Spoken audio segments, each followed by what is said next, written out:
Morning, neighbors. Control theory and PID loops. I suppose depending on what the algorithm tries to select for you, when you go to do your research, might depend on what returns you get for your question. So this control theory, in my former world, it was process controls.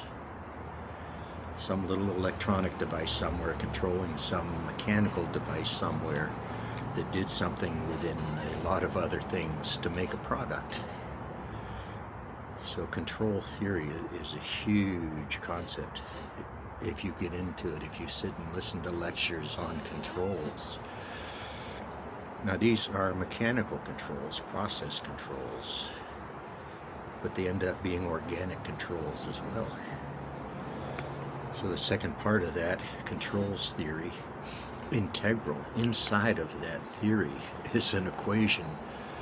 It's rather astonishing if you think about where else it could fit besides in controls. It's called a PID loop. Another Google. I wonder what you'd get returned if you asked what a PID loop is. But the main meaning in controls theory of a PID loop is a proportional integral derivative. And it's a control idea. It's a control schema. Oddly, we created these devices long before we created any of the math that surrounds them. One of the fundamentals you can easily go look at is a governor. Governors were invented before control theory or PID loop. Notion, idea, concept, actuality was created. Governors on steam engines. Governors on gasoline or diesel engines. Those governors are proportional integral derivatives. Now the people that invented them didn't even know that word existed. This was in the time when it was in your mind or it was mechanical. So those amazing little flywheels that regulate this pressure coming out of a steam engine utilize this idea of a proportional integral derivative, a PID loop. What that means is when you get an input, something changes. You respond to that change. And you make a correction for it. So a temperature changes in process. You turn a valve somewhere a little bit, a proportional little bit, to correct that temperature change.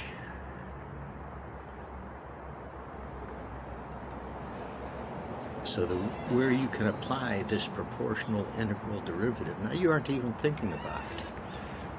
That notion is a biological action as well. If you put your hand near a flame, do you pull back slowly or quickly from that flame? When you go to pet a dog, do you pet it gently or do you just smack the thing?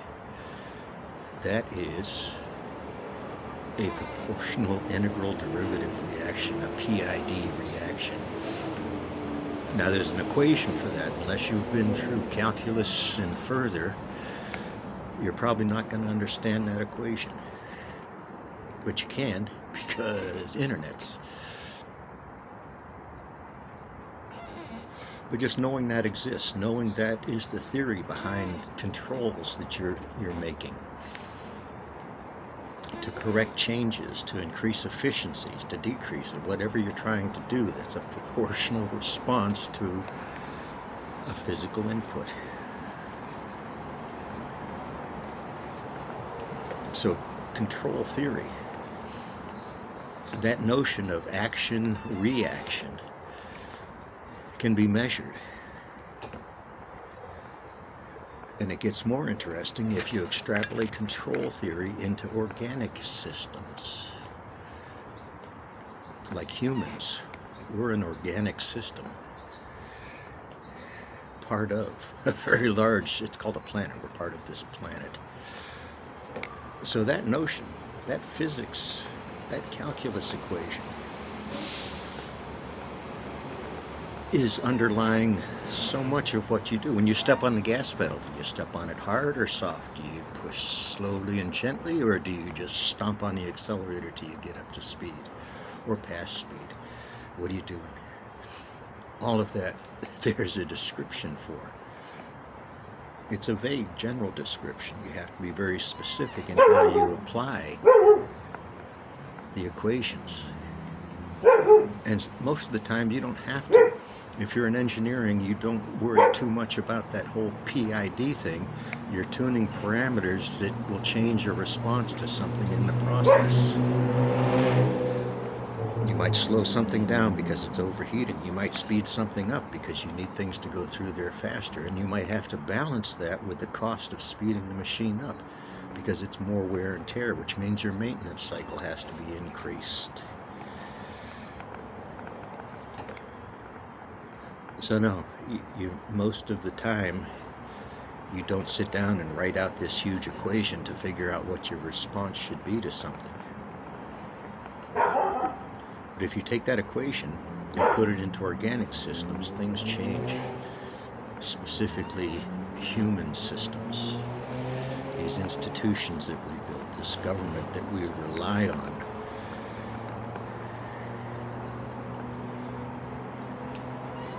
These proportional responses are human actions to the things around them. Sometimes people don't respond so well. The equations can't manage that very well, but they can grossly. They can for masses of people. So what would be in the human equation for this proportional response?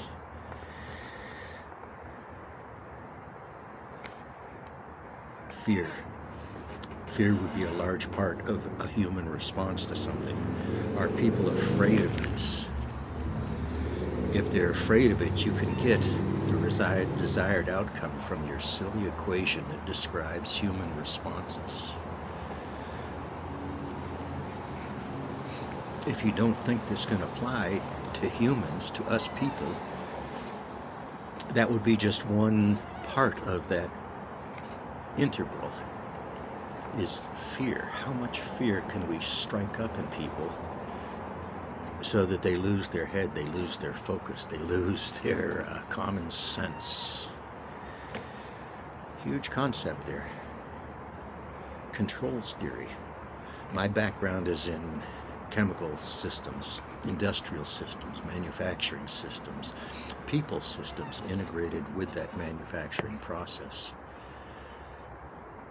In engineering, you take so many of these things for granted. They're in the background to what you have to get done.